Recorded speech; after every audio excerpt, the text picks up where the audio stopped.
Hello everyone, I'm Dr. Avinash Kumar, ENT consultant and head and neck cancer surgeon in Fortis Hospital, Greater Noida. आज हम एक छोटा सा topic discuss करेंगे which is called as deviated nasal septum यानी कि नाक की बीच की हड्डी का टेढ़ा होना। मौसम सर्दी का हो या गर्मी का, कुछ लोगों को जुकाम या फिर कभी कभी सांस लेने में परेशानी का सामना हमेशा ही करना पड़ता है।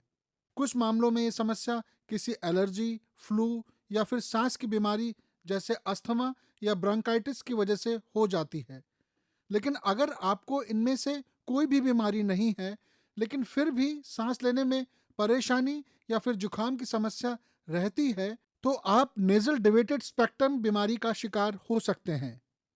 हमारी नाक के भीतर दो मार्ग होते हैं जिन्हें नेजल कैविटी कहते हैं। इन दोनों मार्ग के बीच में एक हड्डी गुजरती है जिसे नेजल स्पेक्ट्रम कहते हैं।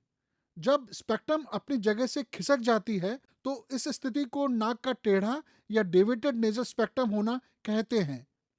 डेविएटेड स्पेक्ट्रम होने पर नाक के बीच की दीवार एक तरफ खिसक जाती है, जिससे नाक का एक छेद दूसरे की तुलना में छोटा हो जाता है। इस वजह से नाक का छेद ब्लॉक होने का रिस्क रहता है। आपके नाक की हड्डी टेढ़ी है या नहीं है, इसका पता लक्षणों को देखकर लगाया जा सकता है। इनमें से कुछ खास लक्षण हैं: नाक से खून आना, चेहरे, नाक और आंखों में दर्द रहना, नाक छूने पर दर्द करना, सोते समय सांस लेने के दौरान आवाज आना, नाक की नली का रुक जाना और किसी एक तरफ मुड़कर सोने में सहजता महसूस करना। इस डिविटेड स्पेक्ट्रम होने के प्रमुख कारणों के बारे में साफ तौर पर जानकारी नहीं है, लेकिन माना जाता है कि यह बीमारी गर्भ के अंदर ही हो जाती है और कुछ मामलों में किसी चोट के कारण भी हो सकती है। इस बीमारी के बारे में लोगों को काफ़ी जानकारी नहीं है, इसलिए सेहत इंडिया में हम डिटेल में जानेंगे कि डिविटेड नेजल स्पेक्ट्रम बीमारी क्या है, ये क्यों होती है और इससे बचाव कैसे किया जा सकता है। अगर आपका नेजल सेप्टम जो है it is bony and cartilaginous both and if at all there is any deviation in one of them it will cause symptoms. तो डेविएटेड नेजल सेप्टम की इटियोलॉजी क्या है, क्यों डेविएटेड नेजल सेप्टम रिजल्ट करता है? It can result because of trauma. अगर एक lateral blow हो जाता है या फिर crushing blow from the front हो जाता है, उसकी वजह से नाक टेढ़ा हो सकता है। And because of this patient they come with a lot of clinical features. They can come with nasal obstruction, they can come with headache, they can come with nasal bleeding, and they can also come with snoring. At times, this can result in sinusitis. हम कैसे diagnose करेंगे कि patient को deviated nasal septum है कि नहीं? First of all will go for examination, anterior rhinoscopy में हमें डेविएशन पता चल जाता है। Also we can go for something called as diagnostic nasal endoscopy, जिसमें हम दूरबीन द्वारा नाक के अंदर ट्यूब डालते हैं और हम इंटेंसिटी ऑफ डेविएशन पता करते हैं। Now this can be simple, this can be obstructed and this can also be impacted. Simple और ऑब्स्ट्रक्टेड में मेडिकेशंस का कोई रोल नहीं होता है, लेकिन इम्पैक्टेड में आपको हॉस्पिटल विजिट करना पड़ता है और उसमें we have to go for surgical intervention. Also we have to go for CT scan paranasal sinuses, क्योंकि deviated nasal septum can result in chronic sinusitis. Sinusitis पता करने के लिए हमें सीटी स्कैन करना पड़ता है। डेविएटेड नेजल सेप्टम में बेसिकली जो नाक के बीच की हड्डी का टेढ़ा होना होता है, ये हम बात कर रहे हैं नाक के अंदर की हड्डी का। डेविएटेड नेजल सेप्टम अगर एक्सटर्नल डिफॉर्मिटी है तो इन दैट केस राइनोप्लास्टी का रोल आ जाता है, जो कॉस्मेटिक करेक्शन हो जाता है। अगर उसमें कोई सिम्टम्स नहीं है तो it has to go for cosmetic correction. Deviated nasal septum की वजह से जो सिम्टम्स आते हैं, जैसे नाक बंद रहता है, नाक से खून निकलना, खर्राटे लेना, या फिर साइनसाइटिस जिसमें नाक के पीछे से डिस्चार्ज आता है जिसको हमें निकालने की सुबह सुबह निकालने की जरूरत पड़ती है। डेविएटेड नेजल सेप्टम के डिफरेंट टाइप्स होते हैं, जैसे ये सी शेप हो सकता है, एस शेप हो सकता है, there can also be spur. C shape यानी कि there is deviation on only one side, एक साइड में डेविएशन होगा तो पेशेंट एक ही नॉस्ट्रिल का ऑब्स्ट्रक्शन लेके आएगा, दूसरा नॉस्ट्रिल इज ओपन।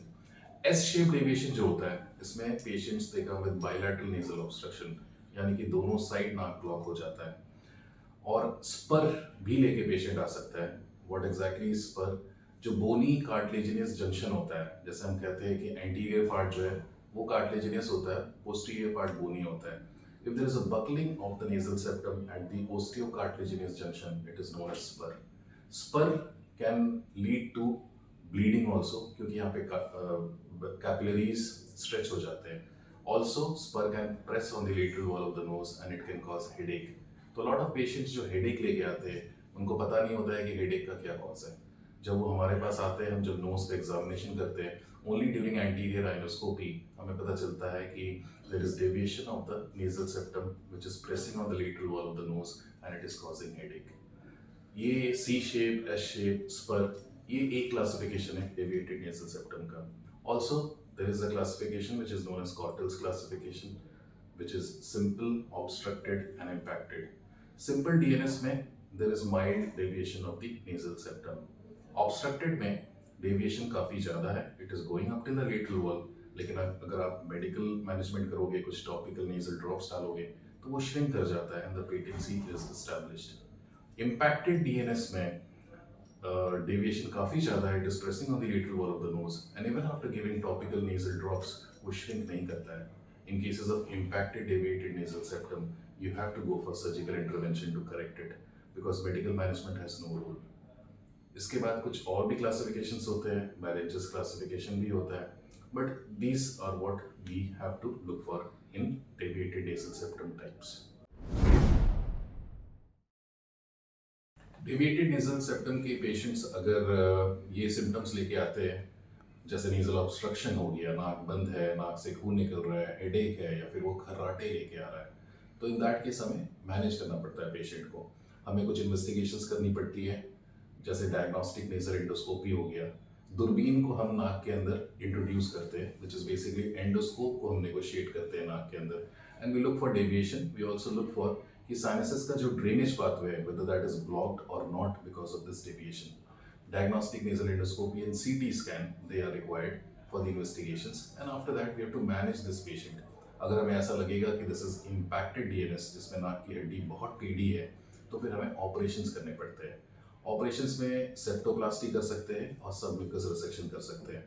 सेप्टोप्लास्टी हम तब करते हैं जब एंटीरियर डेविएशन है, नाक की बीच की हड्डी जो टेढ़ी है, आगे की तरफ टेढ़ी है अगर, तो उसमें हम सेप्टोप्लास्टी करते हैं, जिसमें जो डेविएटेड पार्ट ऑफ कार्टिलेज है उसको हम निकाल देते हैं, नाक की हड्डी को सीधी करते हैं और फिर हम सूचर कर देते हैं. लेकिन अगर नाक की हड्डी, कार्टिलेज पार्ट और बोनी पार्ट दोनों में डेविएटेड है, तो इन दैट केस हमें कार्टिलेज पार्ट और बोनी पार्ट दोनों ही निकालना पड़ता है. और ये थोड़ा सा रेडिकल प्रोसीजर है और इसमें थोड़े से कॉम्प्लिकेशंस होने के भी चांसेस है compare to septoplasty. Of late recently हम सेप्टोप्लास्टी ही प्रेफर करते हैं. विंटर्स में जैसे अगर आप सो के उठते हो तो सुबह the whole landscape is covered with fog. आप देखोगे कि पूरा स्मॉग भरा पड़ा है मॉर्निंग में. Air quality index is very bad और दिल्ली एनसीआर में आपको ही पता है कि एयर क्वालिटी इंडेक्स 400 के ऊपर चल जाता है. ऐसे केसेस में आपको कुछ प्रिकॉशंस लेने पड़ेंगे बिकॉज जो कोल्ड एयर होता है, it enters the oral cavity, it ड्राइज up the throat and patients generally foreign body sensation in throat लेके आएंगे, कॉन्स्टेंट थ्रोट क्लियरिंग और नाक बंद या नाक से पानी लेके आना, इनफैक्ट ईयर एक भी लेके आ सकते हैं. तो ये सारे सिम्टम्स पेशेंट लेके आते हैं. In that case all you have to do is कि अगर आपको लग रहा है कि आप बहुत पोल्यूशन है तो आपको मास्क पहनना चाहिए. अलॉन्ग विद दैट आपको कुछ लाइफस्टाइल मॉडिफिकेशंस, जैसे घर में आपको बेड शीट्स वगैरह रेगुलरली चेंज करना है. डाइज केमिकल्स को आप अवॉइड करेंगे क्योंकि these are trigger agents that can cause all this symptoms. My advice to all the patients is कि if at all you are suffering from all these conditions, अगर आपको ऐसा लग रहा है कि आपका नाक कॉन्स्टेंटली बंद हो जा रहा है या फिर आप स्नोरिंग ले रहे हो, तो you should always visit ENT specialist. आप इसको lightly मत लीजिए because there can be some underlying features जो हमें examination और investigation से ही पता चलेगा. You come to the ENT specialist and then we'll take care of it. Thank you.